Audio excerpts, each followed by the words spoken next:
Now we're going to talk about the special right triangles and how to derive them that we're going to be using for a lot of our problems moving forward.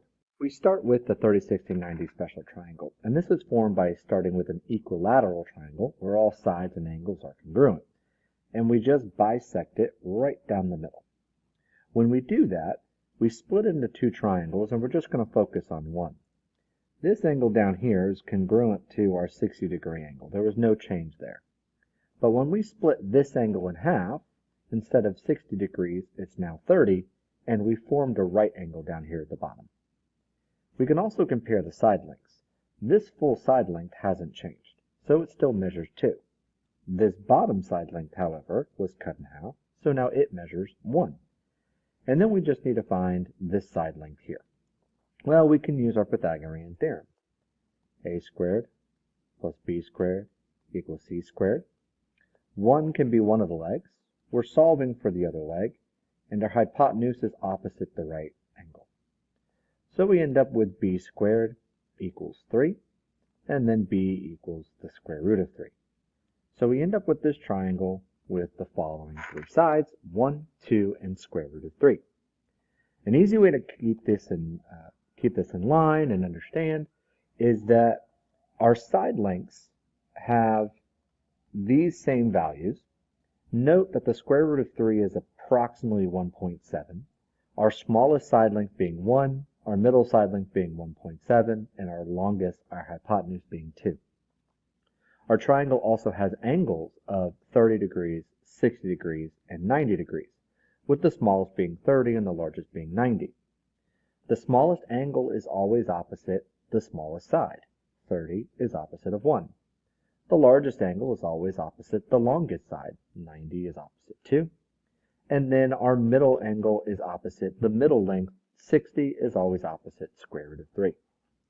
Using this triangle, we'll be able to find the function values for a 30-degree angle, a 60-degree angle, or any angle related to those two. So we're going to do that here. We'll start with 60 degrees. And we can draw the triangle in any type of orientation.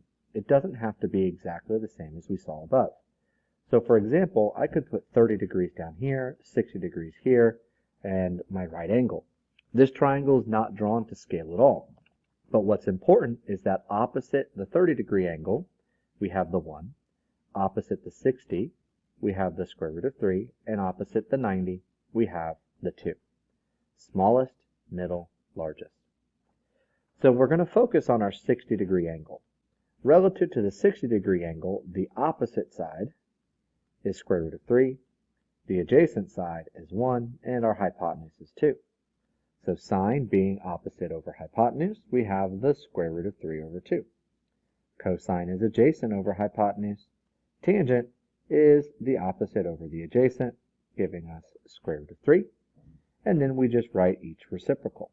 Cosecant, the reciprocal of sine, and we want to rationalize. Secant is the reciprocal of cosine, and then tangent and cotangent are reciprocals. And again, we want to rationalize. So we're going to see these 6 values show up a lot. Now with the 30-degree angle, we can use the same triangle, but what's considered opposite and adjacent is now switched. Our opposite side is 1, and our adjacent side is square root of 3. So sine is 1/2. Cosine is square root of 3 over 2. And tangent is 1 over root 3, which rationalizes to root 3 over 3. And again, we get our reciprocals. And we'll see that because 30 degrees and 60 degrees are complementary, we see that the cosine value switches with sine, sine switches with cosine, and so on with all the cofunctions, tangent and cotangent, as well as secant and cosecant.